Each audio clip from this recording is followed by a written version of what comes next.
xafiis koodi laakiin dawladii ay xaq u yeelatay inay gacmaha laaban ay iska keen celiso oo iyada lafteeda barbagandadii ay lahaanaysay ay baraha bulshadii meel walba ku weerarto waxa leedahay marka dawladdu iyo dhinaceeda iyaduna markan weerarnada soo weerarin caadi Soomaaliya maanta waxay joogtaa dadkeeda in la isku keeno dastuur ay ku heshiyaan heshiis bulsho ay dhameystirtaan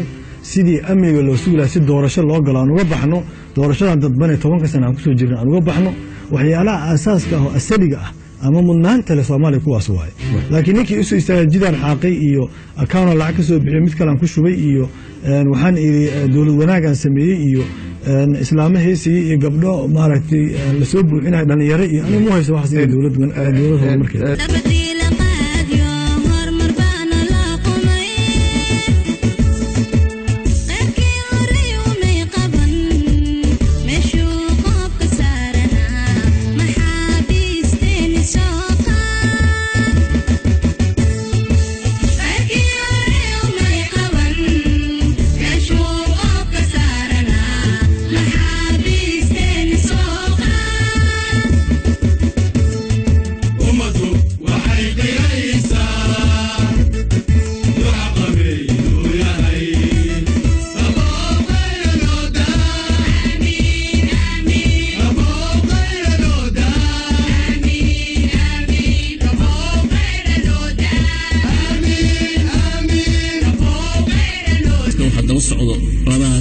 صورها ولا وتدبس هاي مركو ساو دغ صورها فيسبوك هore laga gelinaa hadda sawir ma laha taas wax qabad ma marka show asamaynaysa igu sawir iyo cunug yar la istaaga aan saa u qaadaya igu sawir ma waxaas dadku way yaqaanaan inay beentay ka sayn waxa وحقبض نفس سمين مركا قبضتو او اد شقيسو مركا كهذا هذا وحو شيء حلوانك كوديده waa shaqeeyaan ma ka warqabtiin gudiyada inay shaqeeyaan xukuumadda inay shaqeyso ma ka warqabtiin wamaya lagama warqabo lama rabo fiiri igu sawir iyo wiilal yar yar inta lacag la siiyo 5 kun oo la qoray waxa way Facebook ay u qoray lacag lagu siiya Facebook asay maalin walba marka kasoo bixiyay mid kale aan ku shubay iyo waxaan iri dawlad wanaagan sameeyay iyo islaamaheesii iyo gabdho maaragtay la soo buuxinay dhalinyaro iyo anigu ma hayso wax sida dawlad horumarkeeda khibradda dawladda u leeday wasiir baad soo noqotay madaxweyne aad u tartantay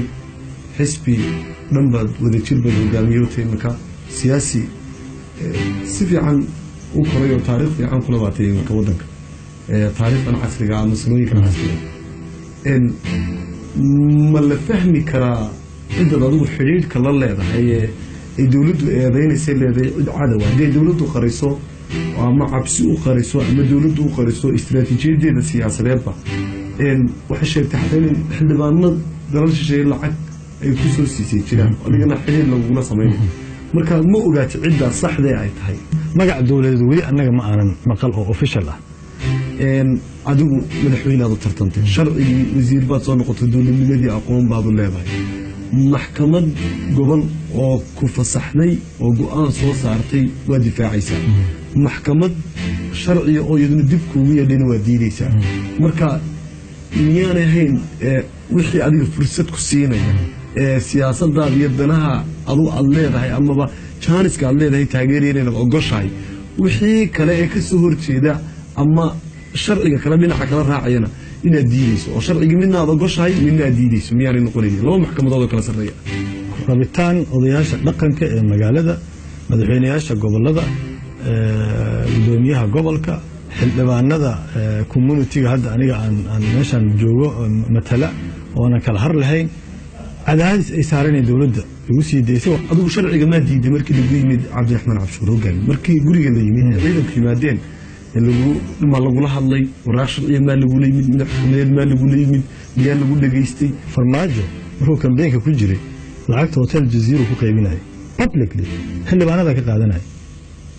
aduna musharax madaxweynaha wax laga dhinaca kale ka qaybinaysay taas miyaa jirin Twitter-kaaga ama Facebook oo kale waxaad ku qortay in adduunyada aad ku weydiinayso cidda waddanka ka talisa su-aashaasi ay tahay su-aal kugu dhow madaxweyne farmaajo la tartantay uu kaga guulaystay isagaa madaxweynaha